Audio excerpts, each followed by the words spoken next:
Unir as nossas vozes em louvor ao nosso Deus, entoando as estrofes do hino 134.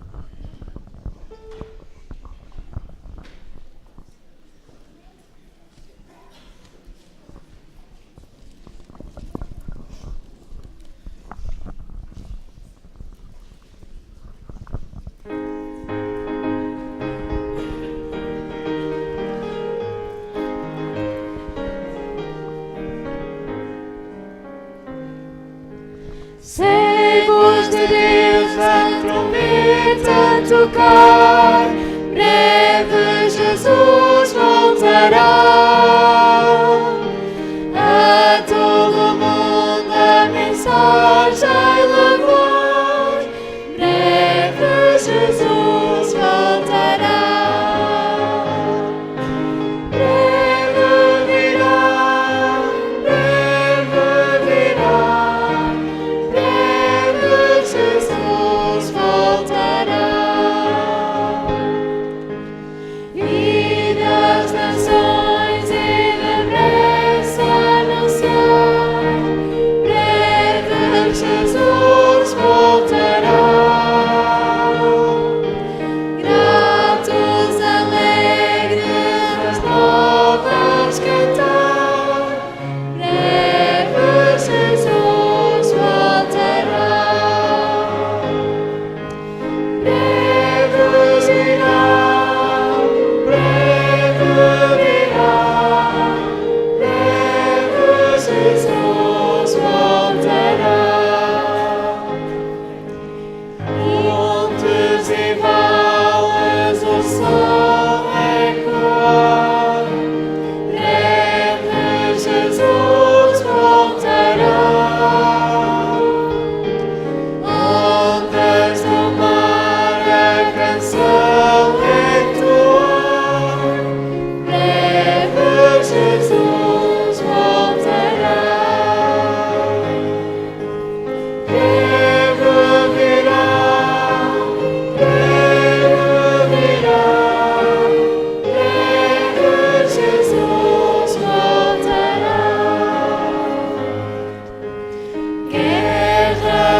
Continuidade aos momentos de louvor, vamos cantar o hino 152, Vencendo Vem Jesus.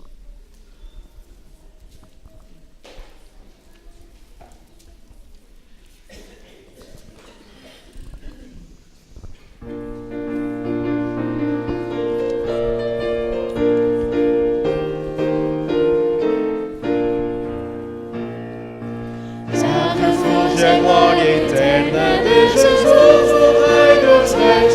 Breve os reinos deste mundo ouvirão as suas leis, os sinais da sua vinda mais se mostram cada vez. Vencendo vem Jesus. Glória, glória, aleluia. Glória, glória, aleluia. Glória, aleluia, vencendo vai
Agora de pé vamos cantar o hino Em Tuas Mãos.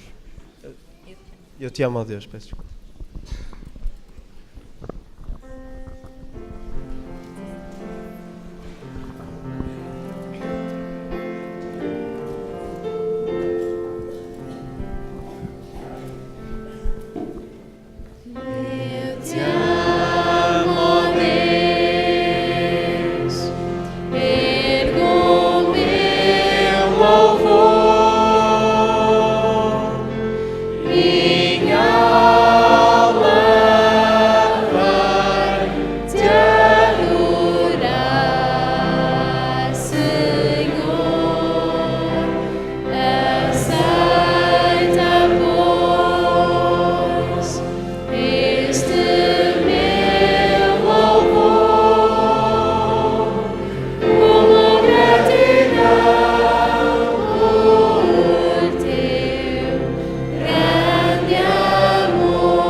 Querido Deus, queremos te apresentar os nossos corações para que tu nos possas abençoar e purificar. É o que te pedimos em nome de Jesus.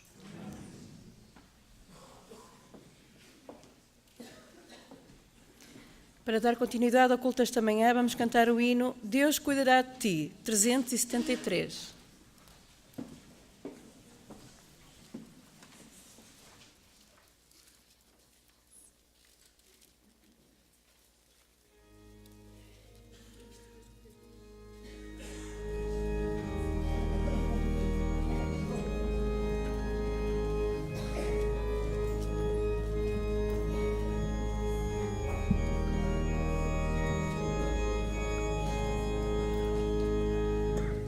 Oh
muita reverência, convido todos aqueles que o podem fazer, de joelhos, vamos orar ao nosso Deus.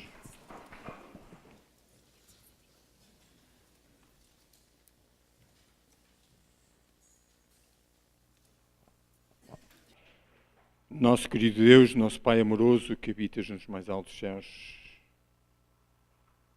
obrigado pelas bênçãos que de ti temos recebido até este momento. Também te agradecemos pela vontade que tu puseste em nós de virmos à parte a este lugar para te adorar. Que nós possamos estar com a consciência tranquila e saber que nós escolhemos o melhor lugar para passar esta hora. Ajuda-nos a ouvirmos a tua voz falar ao nosso coração esta manhã. Possamos estar atentos e que a mensagem que iremos ouvir do nosso irmão Rui Dias, que ele possa ser abençoado por ti e que ele neste momento possa ser um instrumento nas tuas mãos para nos trazer o pão da vida. Os nossos pensamentos vão para aqueles que não estão conosco, para todos aqueles que estão a nos assistir através da internet, que eles também aí possam receber a bênção que têm maior necessidade também. E todos aqueles que estão no seu leito de dor, que realmente tu neste momento possas os confortar na sua dor. Oramos também, Senhor, pelas criancinhas que estão aqui conosco, que elas possam ser uma bênção também para nós neste dia. Que ao sairmos desse santo lugar, possamos ser desejosos, recriados para continuar esta viagem rumo ao céu. Nós oramos estas bênçãos em nome de Jesus. Amém.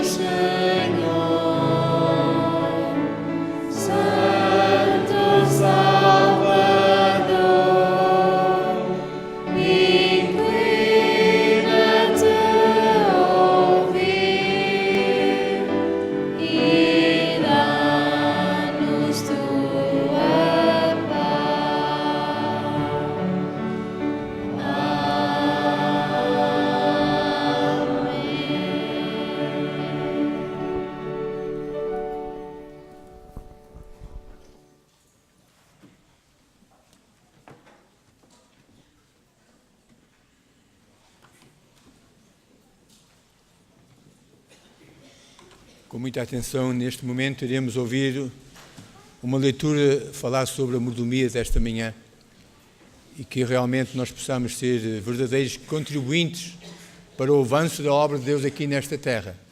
Depois desta leitura, iremos chamar as nossas criancinhas para trazerem as suas ofertas e depois vamos pedir às nossas diaconisas e diáconos para levantarem as ofertas e dízimos para a causa do Senhor. Eis que fiz segundo as tuas palavras, eis que te dei um coração tão sábio e entendido, que antes de ti teu igual não houve, e depois de ti teu igual não se levantará. E também até o que não pediste te dei, assim riquezas como glória, que não haja teu igual entre os reis por todos os dias. Mas que grande promessa feita a Salomão! Todos gostaríamos de receber uma promessa como esta, não é verdade? Ter sabedoria, riquezas e honra, o que mais poderíamos desejar. Mas nem todos nós temos a oportunidade de viver esta promessa. Alguns são ricos, outros pobres. Alguns gozam de boa reputação entre as pessoas com quem convivem, outros não. Há, no entanto, partes deste versículo que se aplicam a todos nós. Nunca houve ninguém igual a si, nem haverá. Cada um é especial, diferente e extremamente valioso no reino de Deus. Pergunta a si mesmo o que é que Deus fez que lhe tenha pedido. O que é que Deus lhe concedeu que não lhe pediu? Quais foram as bênçãos que já viveu?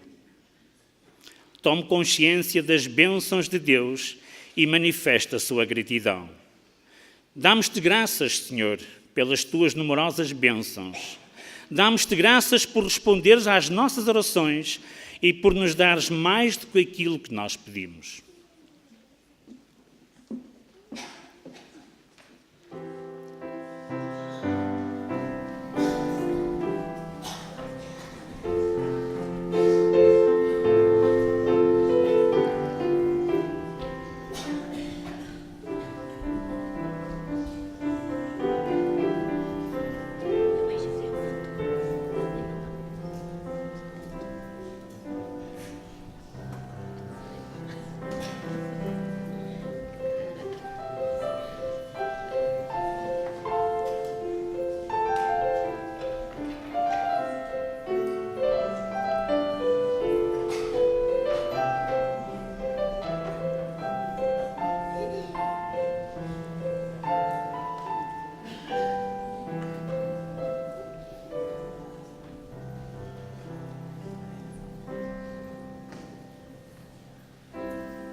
Querido e bondoso Deus, obrigado, Senhor, por estes dízimos e por estas ofertas. Te peço, Senhor, que os possas abençoar, também, Senhor, aos seus doadores e àqueles que, Senhor, agora as vão guiar. É o Senhor que te peço e agradeço, em nome de Jesus. Amém.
É com prazer que novamente me encontro no vosso meio, em situação oficial. E, em primeiro lugar, quero apresentar as saudações cristãs da parte dos membros das igrejas por onde eu tenho visitado sábado após sábado durante este quinquênio. No sábado passado estive em Rio Maior e os irmãos nessa pequena igreja estão, tal como vós e tal como eu, seguros de que a vinda de Jesus está próxima. E graças a Deus que para nós, apesar de não sabermos o futuro, é uma certeza, é um dado certo. E ao longo das igrejas que tenho visitado, este mesmo sentimento é visível em cada membro, em cada presente. E penso que aqui também, daquilo que já participámos ao longo desta manhã, este mesmo sentimento continua presente junto de nós. Contudo, há uma circunstância que para nós seres humanos é, como poderia dizer, complicado. É por isso que nós criamos várias palavras no dicionário português, que todas elas reúnem uma só ideia. Por exemplo, palavras como orçamentos, previsões, cenários, projeções e quantas outras existem também que nós utilizamos no dia a dia, todas elas para descrever aquilo que esperamos que possa vir a acontecer. Porque nós temos uma realidade, é que não sabemos, não conseguimos, não podemos prever aquilo que irá acontecer no próximo segundo, na próxima hora, no próximo mês, no próximo ano. Mas com o nosso Deus, graças a Deus que isto não acontece. Convidava que abrissem as vossas Bíblias no livro de Isaías, considerado o evangelista do Velho Testamento, e íamos até ao capítulo 46. E o profeta, inspirado por Deus, vai apresentar uma característica que é única e exclusiva de Deus. Isaías, capítulo 46, versos 9 e 10. E o profeta Isaías vai dizer o seguinte, Isaías 46, versos 9 e 10, lembrai-vos das coisas passadas da antiguidade. Eu sou Deus e não há outro. Eu sou Deus e não há outro semelhante a mim.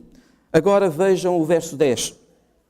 Eu anuncio o fim desde o princípio, desde a antiguidade, as coisas que ainda não sucederam. Eu digo, o meu propósito subsistirá e farei toda a minha vontade. Meus irmãos, para Deus, não há o desconforto de Ele não saber o que é que vai acontecer. Antes de Ele ter criado o mundo, Ele já sabia o que é que o ser humano iria passar. É por isso que nós vemos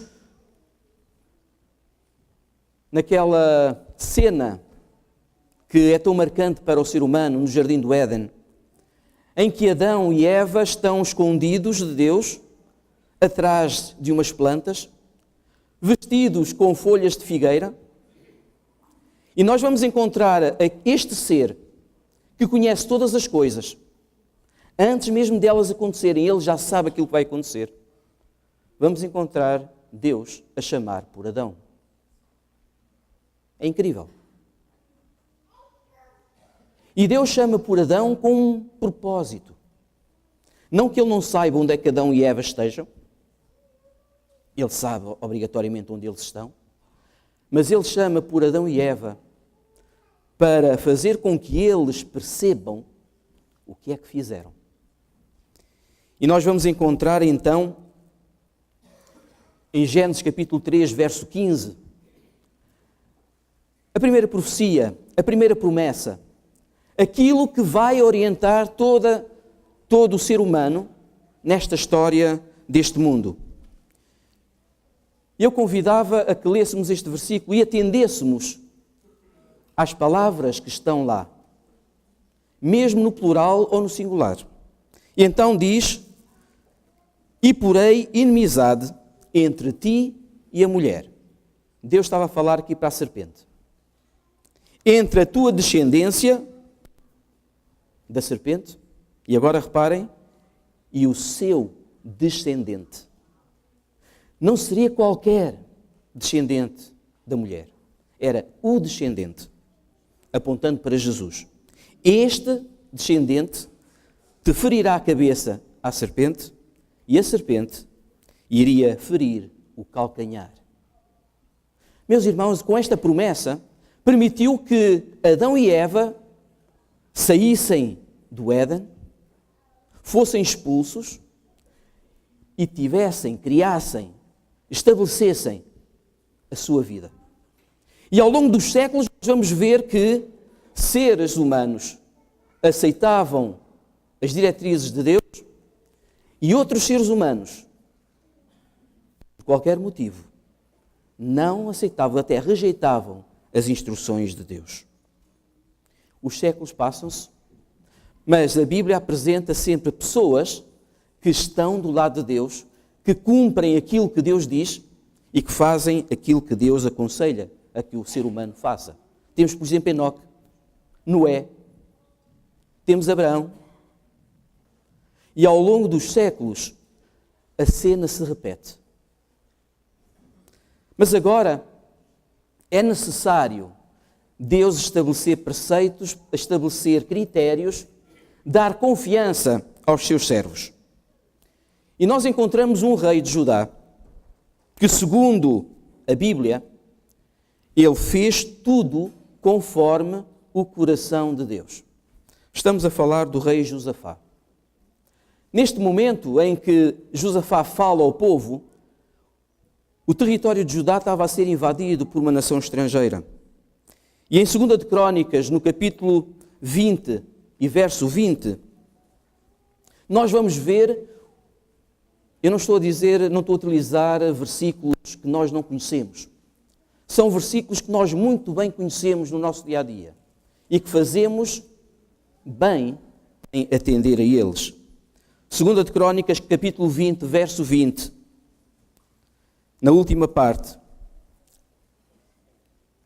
E então, diz o verso 20, saindo eles, Josafá pôs-se de pé e disse: ouvi-me, ó Judá, e vós, moradores de Jerusalém, crede no Senhor vosso Deus e estareis seguros. Crede nos seus profetas e prosperareis. Será este conselho vão nos nossos dias? Eu penso que de forma nenhuma. Porque se nós crermos no nosso Deus, que sabe todas as coisas antes de elas acontecerem, e se nós crermos nele, obrigatoriamente nós iremos estar seguros. E além disso, se crermos naqueles que receberam as mensagens de Deus, que são os profetas, iremos obrigatoriamente prosperar. E reparem que quando o povo de Israel atendia a estes dois critérios, o resultado que havia sempre era uma forte ligação com Deus e uma nação que prosperava. Continuavam a ter problemas, continuavam a ter dificuldades, mas era uma nação que cumpria com o princípio pelo qual Deus chamou: apresentar a salvação. Mas há outro verso também muito importante para cada um de nós. E agora, não através de um profeta que foi, ou de um rei que foi apresentada, mas sim de um profeta menor, que é considerado pela Bíblia, pelos critérios de ordenação bíblica, como um profeta menor, mas não menor na sua intensidade na mensagem que apresentou. Estou a falar de Amós. E se nós formos até Amós, no capítulo 3, nós vamos encontrar o seguinte.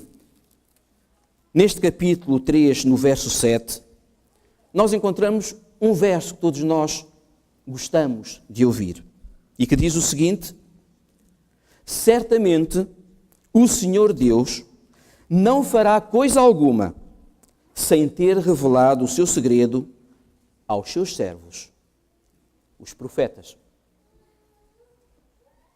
Meus irmãos, se nós acreditamos que estes princípios que Deus apresenta a cada um de nós são reais e continuam em vigor nos nossos dias, nós iremos ter experiências magníficas. E reparem que na Bíblia vai apresentar este critério de uma forma muito eloquente. E há uma história que todos nós conhecemos e gostamos, que ela encontra-se em Gênesis, a partir do capítulo 17. Não vamos focalizar aspectos desta história, porque não é nosso interesse esta manhã, mas eu queria que focalizássemos um pequeno verso que encontramos no capítulo 18, no verso 17 de Gênesis. Estamos numa situação, numa cena muito interessante que todos nós conhecemos. Abraão estava sentado debaixo de uma árvore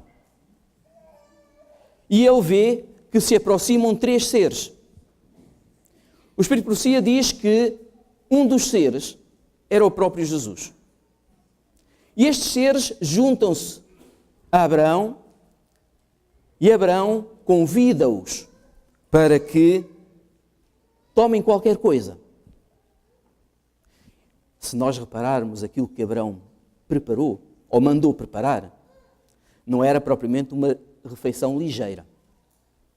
Nós vemos que Abraão teve o cuidado de dar alimentos que ele considerava como uma festa.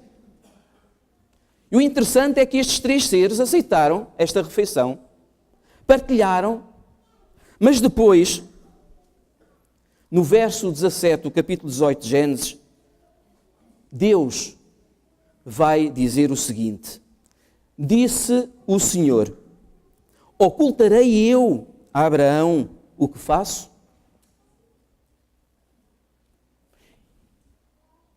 Séculos à frente ele ia dizer que não faria nada sem primeiro revelar aos seus servos, os profetas.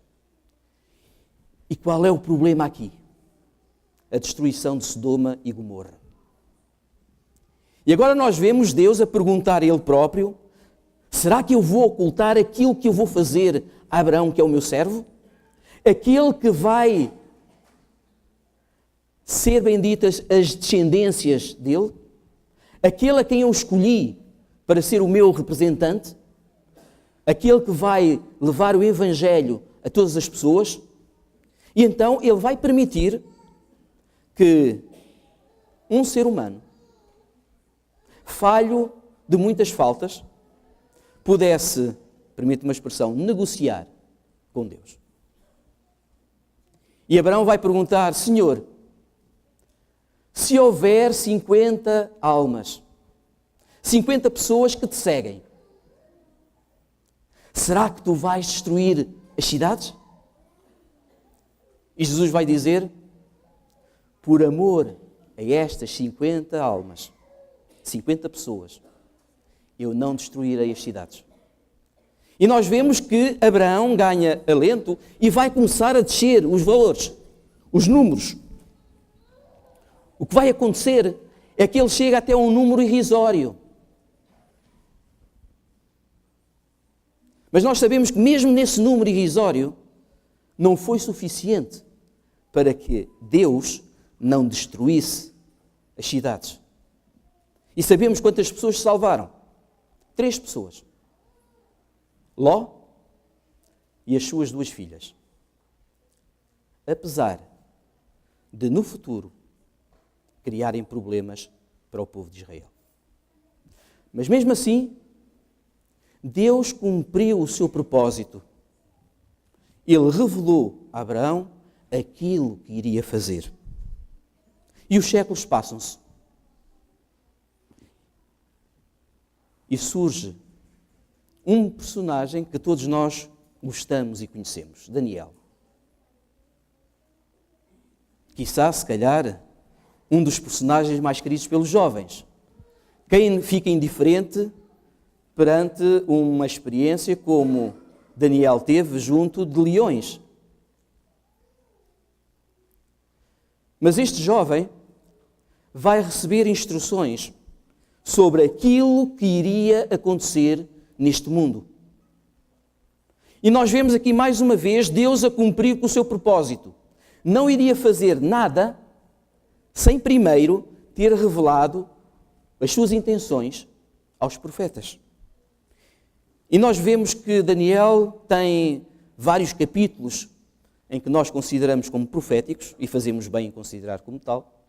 Temos o capítulo 2, em que é apresentado a sequência dos impérios em forma de estátua, em que esta sequência vai ser terminada por uma pedra que é lançada sem mãos e que vai bater na base da estátua e vai esmiuçar toda a estátua. E então vai surgir um novo reino, um novo império, uma nova ordem social, que é o reino de Deus. Mas agora vemos que no capítulo 7, esta mesma profecia deixa de ser apresentada como uma estátua, com metais, mas nós vamos ver animais. Cada um com as suas particularidades. Particularidades essas que estão inerentes ao reino que representam. E depois, no capítulo 8, nós vemos que esta mesma profecia vai tomar outra particularidade, outro foco. Deixa de ser os impérios, deixa de ser a sociedade em comum, em geral, e passa a ser a Igreja de Deus. No capítulo 7, verso 25, só para os irmãos e eu termos uma lembrança daquilo que Deus apresentou, quem não gosta de números proféticos? Penso que todos nós gostamos. E então, em Daniel capítulo 7, verso 25 e 28, nós temos o seguinte: proferirá palavras contra o Altíssimo e destruirá os santos do Altíssimo e cuidará em mudar os tempos e as leis. Eles serão entregues nas suas mãos por um tempo, tempos e metade de um tempo. Agora, no verso 28, aqui findou o assunto. Quanto a mim, Daniel, os meus pensamentos muito me espantaram e mudou-se em mim o meu semblante. Mas o que é que Daniel fez? Mas guardei todas estas coisas no meu coração. Será que nós guardamos estas coisas no nosso coração? Será que nós guardamos estes conselhos que Deus apresenta, estes alertas no nosso coração? Daniel assim o fez. Aplicando as designações proféticas por conceitos mais ou menos compreensíveis para nós, o conceito ano, dia, nós vemos que um tempo é um ano, tempos são 2 anos e metade de um tempo é meio ano. Fazendo as contas, considerando o ano com 360 dias, que era o critério judaico, nós encontramos um número bonito que nós todos gostamos e conhecemos: 1260 dias, anos. Quando é que começou este período? Quando um imperador romano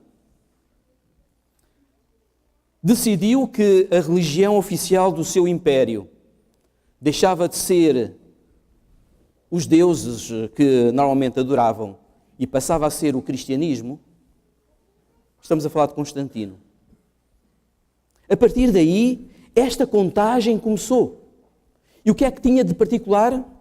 Aquilo que Daniel apresenta como destruir os santos, cuidar em mudar os tempos e as leis. E durante este período de 1260 anos, o povo de Deus foi perseguido, maltratado, morto, teve que ir para cavernas, foi queimado. E quando é que este período termina? Num bonito ano de 1798. O que é que isto tem de especial para nós? Estamos em plena Revolução Francesa. Um general do exército de Napoleão, o general Berthier,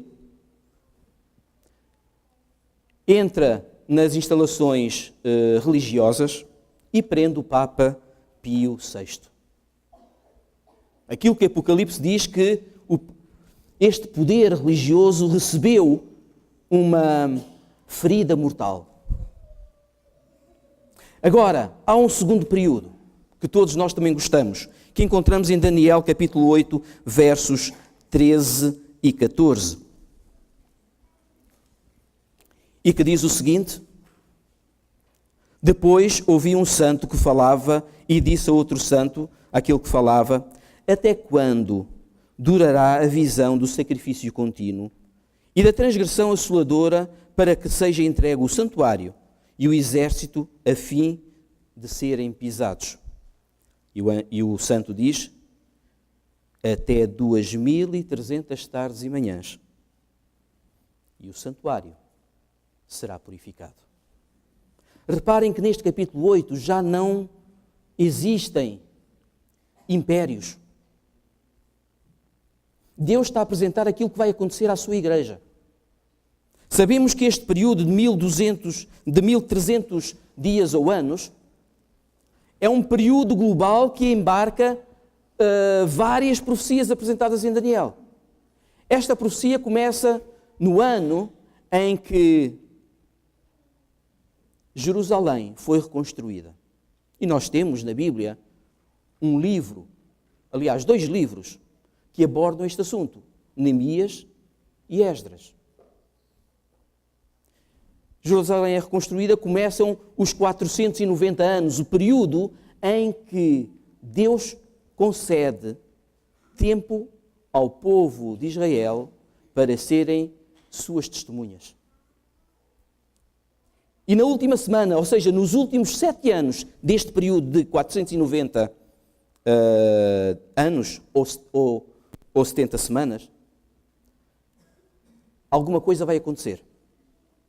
Estamos no ano 27 da nossa era. O que é que aconteceu de importante? Jesus foi batizado. Inicia o seu ministério nesta terra. E durante 3 anos e meio, ele vai apresentar as verdades do reino de Deus e vai formar estes 12 homens como seus apóstolos, como seus discípulos. E nós vemos que Jesus vai ter uma ânsia muito grande em dar as informações.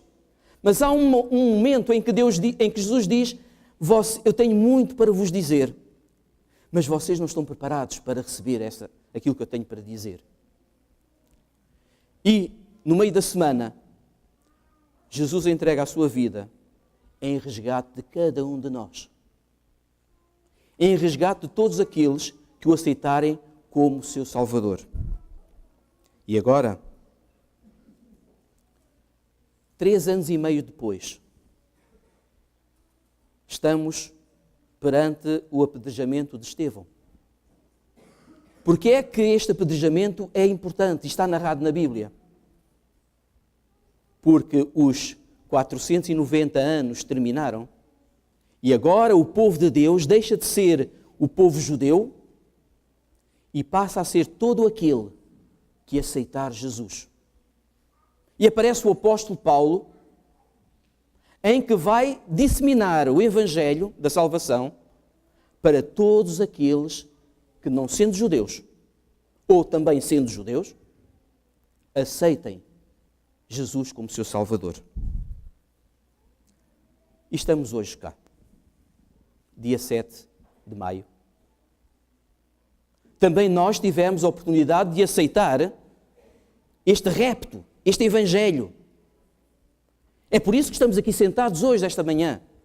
Estamos na sua igreja, na Igreja de Deus, como filhos de Deus, como povo escolhido, descendentes de Abraão pela fé, recebendo exatamente aquela bênção que Deus prometeu a Abraão milhares de anos atrás. Mas neste ponto, meus irmãos, Paulo apresenta duas situações. E com elas eu quero terminar a mensagem desta manhã.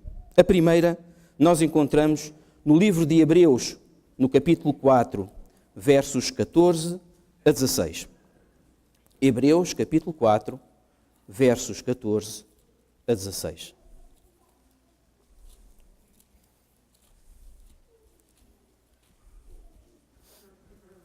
E Paulo vai escrever o seguinte,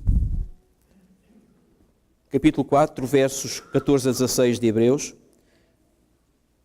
visto que temos um grande sumo sacerdote, Jesus, o Filho de Deus, que penetrou nos céus, retenhamos firmemente a nossa confissão.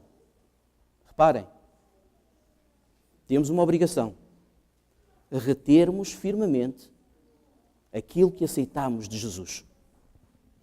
Pois não temos um sumo sacerdote que não se possa compadecer-se das nossas fraquezas, porém, um que, como nós, em tudo foi tentado, mas com uma diferença: não caiu em tentação. Agora, o convite principal de Paulo: cheguemo-nos, pois, com confiança ao trono da graça, para que recebamos misericórdia e achemos graça, a fim de sermos socorridos em momento oportuno. Fazemos isto, meus irmãos? Aquilo que Paulo apresentou, nós colocamos em prática nas nossas vidas? Eu não me estou a excluir do vosso número, porque também é para mim.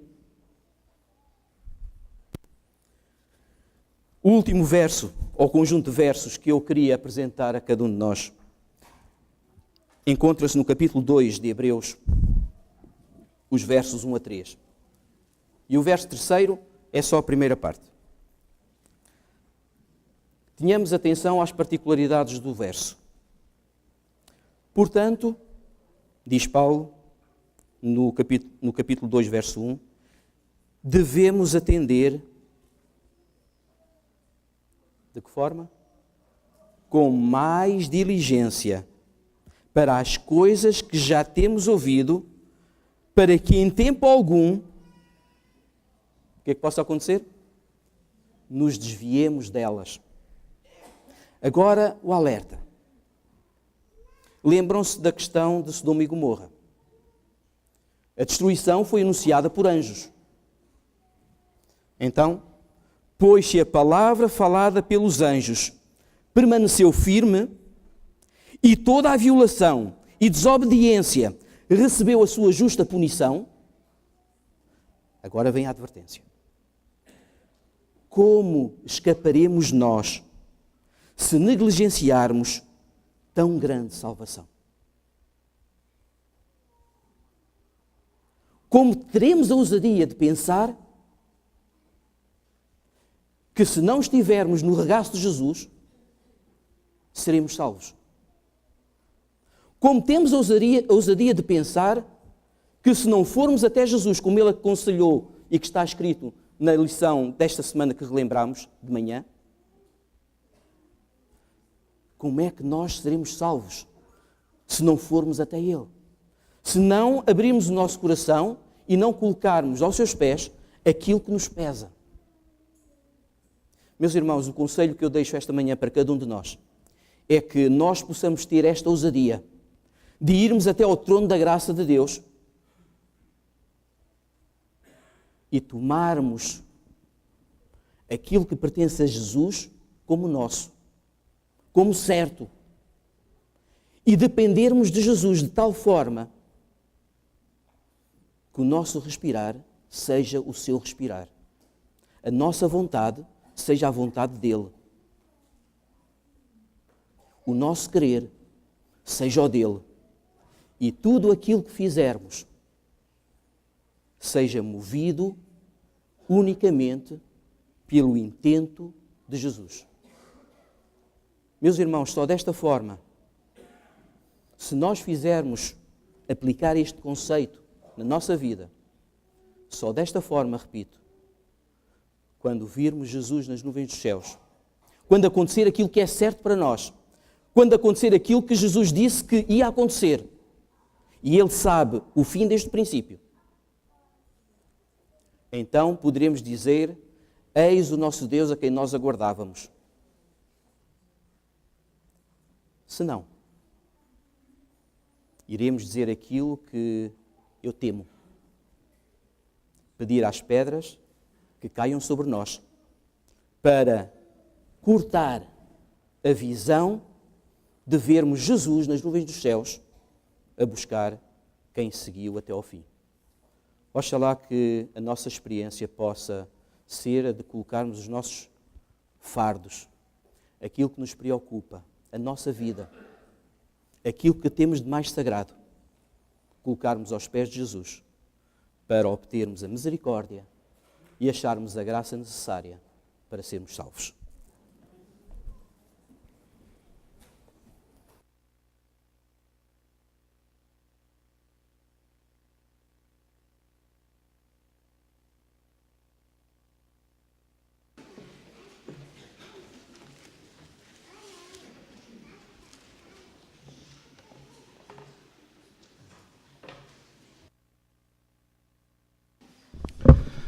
A minha presença neste momento e nesta hora é para dar conhecimento à Igreja de um acontecimento muito importante que aconteceu no passado 25 de Abril.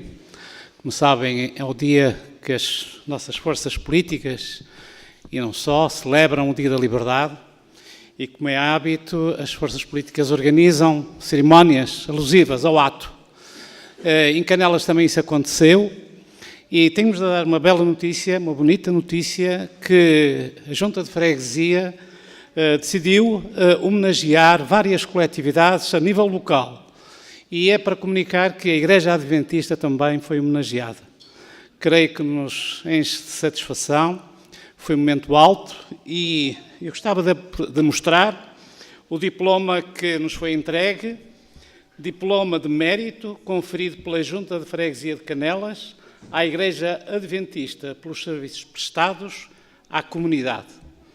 Também, juntamente com este diploma, entregar-nos aqui uma taça também muito bonita, com um símbolo da Freguesia de Canelas, que é o coreto, que é diria que é um monumento histórico, homenagem da Junta de Freguesia de Canelas à Igreja Adventista de Canelas, 25 de Abril de 2016.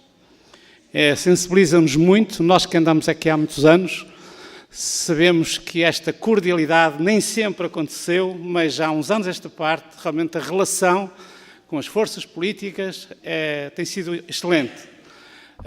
O que nos resta aqui é agradecer e também continuarmos a seguir o conselho bíblico, que é orar pelas nossas autoridades.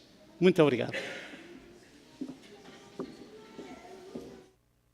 Vamos agora terminar o culto desta manhã com o hino 386. Nunca te deixarei.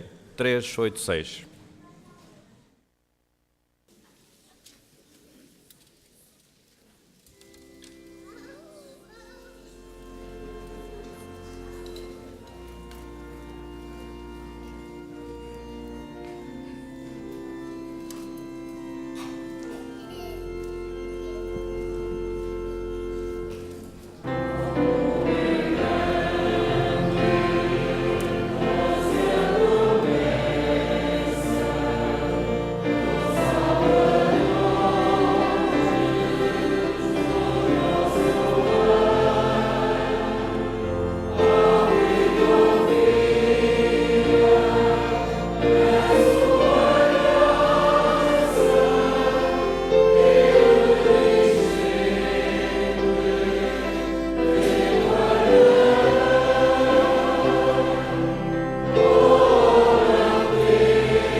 Obrigado, querido Deus, por tu não fazeres nada sem primeiro teres revelado a cada um de nós.